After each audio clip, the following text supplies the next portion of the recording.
כששואלים אותי תמיד איך כל השקעות הנדל"ן שלי רווחיות, אני עונה שיש לי אסטרטגיית השקעה לכל מצב שוק. שלום, כאן רותם נמיר פרדס, ואני משקיעת נדל"ן בעלת ניסיון רב. אני מלמדת איך להשקיע בנדל"ן בסדנאות, נדל"ן להשקעה נוספת ולפנסיה. בואו נעבור למחשב ואני אסביר לכם על אסטרטגיית ההשקעה הרווחית.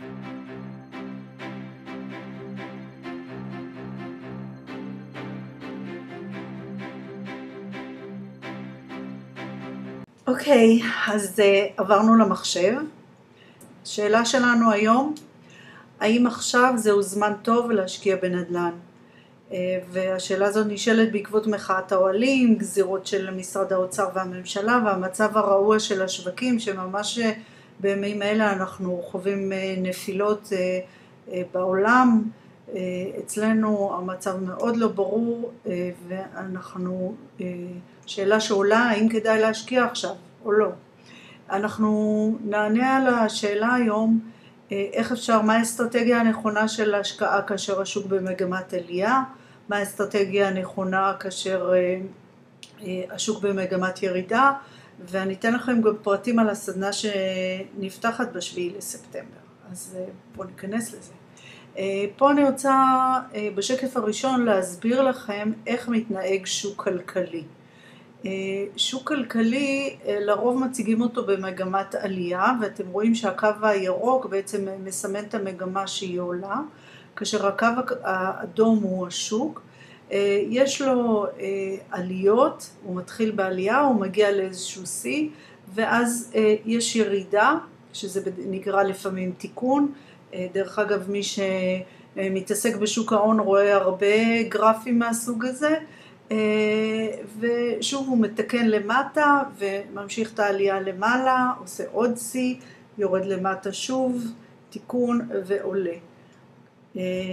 זה מצב של השוק בדרך כלל, כאשר בשוק הנדל"ן יש לנו מחזוריות שהיא צפויה, כמובן כל עוד אין אירוע יוצא דופן, ואם אנחנו מתחילים בחורף פה למטה, אז החורף הוא זמן שהשוק קצת נח, גשם, סערה, קר בחוץ, ואנשים נוטים לא כל כך לקנות ולמכור בזמן הזה.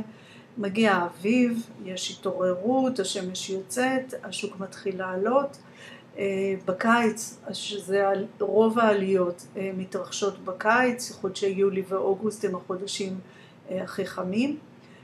מגיע לאיזשהו שיא, ואז בחגים, ספטמבר, אוקטובר, יש ירידה, פשוט בגלל שאנשים עסוקים בדברים אחרים, קניות, משפחה, אוכל, הרבה חופשים, אין זמן לקנות נדל"ן, והשוק מתאושש לו באיטיות בסתיו, ועוד פעם נכנס לחורף, וזו המחזוריות שקורית פחות או יותר כל שנה. המצב שלנו כרגע זה אחרי עליות גדולות של שנתיים, אולי אפילו קצת יותר משנתיים, הגענו למצב שהמחירים כל כך גבוהים ויש לנו כל יום גזירה חדשה, ועכשיו נכנסנו גם למצב של בעיות בשווקים, ויש עצירה ודשדוש. יש סוג של קו ישר, יש קצת עליות וירידות, אבל הן לא ברורות, יש הרבה פחות עסקאות בשוק, המצב כרגע לא ברור, ובגלל זה אנשים עצרו, במיוחד בתל אביב זה מאוד מאוד מורגש בשוק של תל אביב. אבל בואו ניכנס לאסטרטגיה של מה יקרה אם השוק יעלה. אם נצא מהמצב של העצירה ודשדוש לעלייה, תהיה פריצה ונמשיך לעלות. במקרה כזה, כמו שקרה עד עכשיו בשנתיים האחרונות, אנחנו נקנה נכס, במחיר שלו היום, אם נמצא במחיר קצת פחות ממחיר השוק, ובעוד שנה, שנתיים אנחנו נמכור, השוק יעלה ואנחנו נרוויח. כאשר השוק נמצא במגמת עלייה, רוב הרווח שלנו מגיע מעליית הערך של הנכס. זאת אומרת, קנינו מחיר X ונמכור אותו במחיר X פלוס פלוס כמה שנצליח, והפלוס הזה זה הרווח שלנו. אבל מה קורה אם השוק יורד? מהעצירה ודשדוש, השוק שינה, אתם רואים הקו השחור, הוא מסמן את המגמה החדשה של ירידה. מה קורה במצב הזה? במקרה שהשוק ירד, כל המצב הכלכלי יידרדר, כי שוק הנדל"ן הוא בפירוש קטר שמוביל את השוק. זה יגרור פיטורים וירידת מחירים כללית, ויהיו כאלה שלא יוכלו לעמוד בתשלום של החזרי המשכנתא.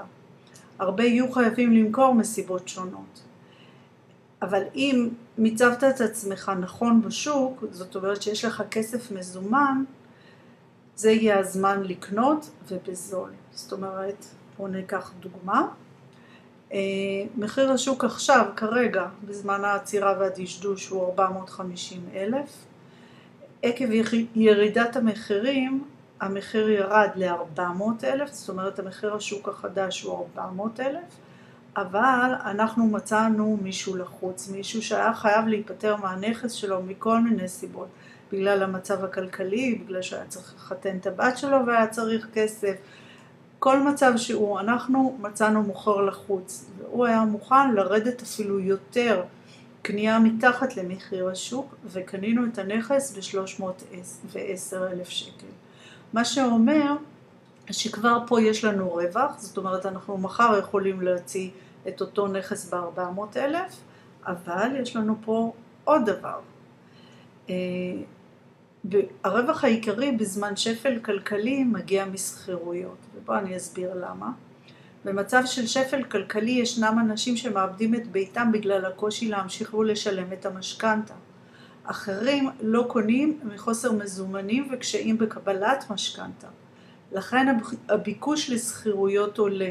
פחות אנשים מחזיקים נכסים כי אין להם כסף בשביל זה, הם צריכים לגור איפשהו, הם שוכרים נכסים, ואז הסחירויות עולות, והרווח שלנו גם קנינו מתחת למחיר השוק, יש לנו רווח על המקום, וגם הסחירויות עולות, זאת אומרת שהתשואה שלנו עלתה, וזה יוצא לנו מאוד שווה להשקיע.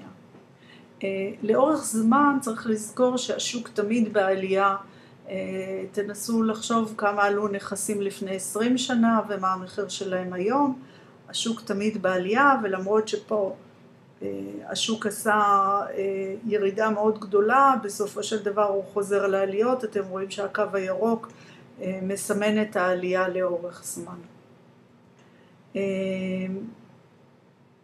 אז אם אנחנו מסכמים את זה, לאורך זמן השוק ימשיך לעלות, לכן כדאי לקנות שהמחיר זול. יש גידול מתמיד באוכלוסיית מדינת ישראל, אנחנו מדינה קטנה עם מעט מקום, זאת אומרת שהביקוש גדול על ההיצע, תקראו גם את כל הכותרות על המחאה האחרונה, על כל הבעיות עם המנהל, לא משווקים מספיק קרקעות, תמיד יש מחסור בדירות, ולכן לאורך זמן המחיר יעלה בחזרה. ואם נסכם את זה, כל זמן זהו זמן טוב לקנות. אבל כדי לקנות נכון חייבים להכיר את השוק ולהבין את המגמה לאן השוק הולך, ולהתאים את אסטרטגיית ההשקעה למצב השוק. כדי לעשות זאת צריך לנתח את השוק לעומק ולשמור את היד על הדופק. זאת אומרת, צריך לדעת מה שעושים. אפשר ללמוד להשקיע ולהרוויח בכל מצב שוק.